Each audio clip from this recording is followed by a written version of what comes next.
Hello, today we're going to show you a basic UMArray search function.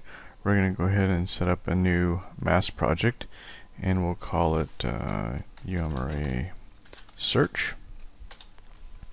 And this will be the first of many videos that highlights how UMArray can be used to search for, edit, and update Active Directory objects. So we're going to go ahead and go search object AD. We'll pull that action over here. And then we'll pull over some additional actions. So we'll put over some programming actions, maybe a if-then-else statement, maybe a couple placeholders.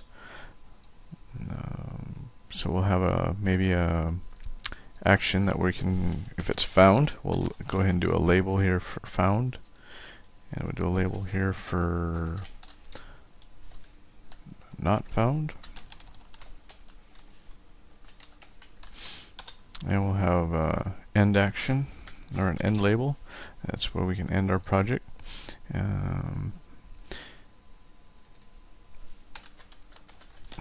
And maybe at the end of it we'll go ahead and export out our variables, but then we'll also do some go-to labels.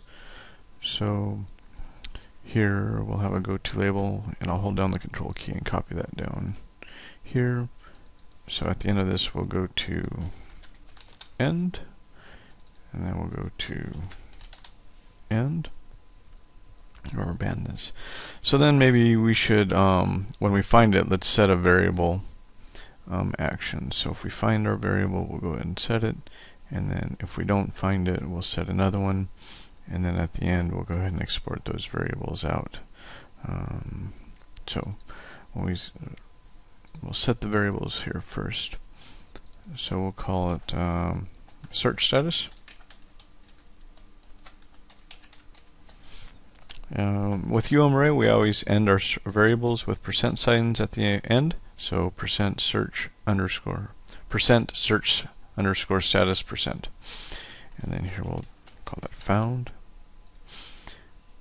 Save that, and then this one here will be the same. Now that we've defined that variable, we can pull it up here and call it not found. And this is just to demonstrate whether or not the logic is applied. Here in our search variable, we can go ahead and set this up. When we're doing searching off a global catalog, we're just going to search for a user. So we'll apply a search off the global catalog there. We don't want to error if nothing is found. We'll test that with our if-then-else. We don't want to error if multiples found. And we want to search child objects. So we'll go ahead and do that. And our search string here.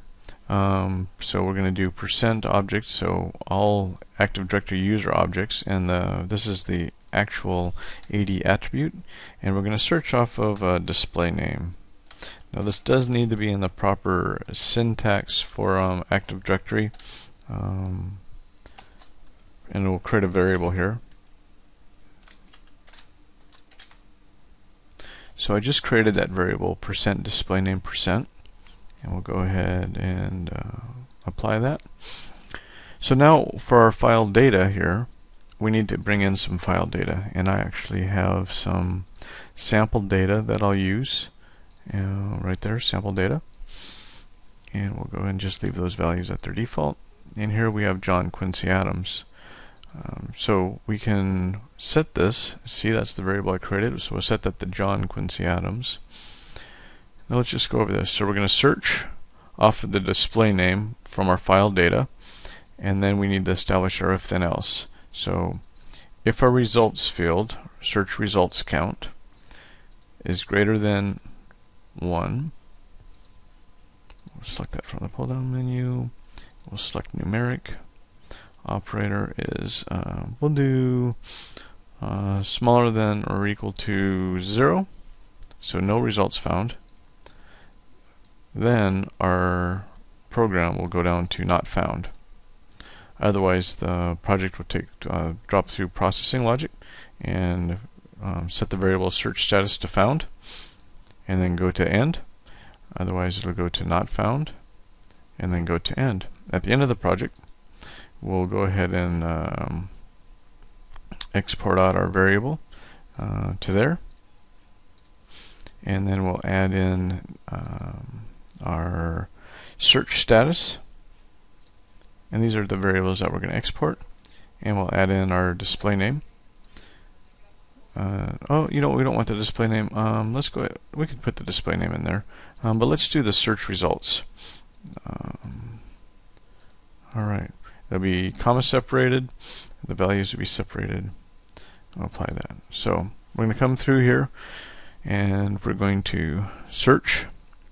If we don't find anything, we'll go to not found. If we find something, we'll go to there. So let's go ahead, and this here means UMRay is in test mode. We'll save our project. That T means it's in test mode, so we'll go ahead and execute this in test mode. And there we got, looks like all green arrows. We're searching for it. The value was found actually, and then we went down and we put out the results. So let's take it out of test mode. Now with that T out of test mode, we'll be processing the project, and we'll go ahead and run it. And now we have some data to look at, so we'll go ahead and minimize here. And there we can see with our processing that we found John Quincy Adams, and we found multiple values of John Quincy Adams. That concludes the video for today. Thank you.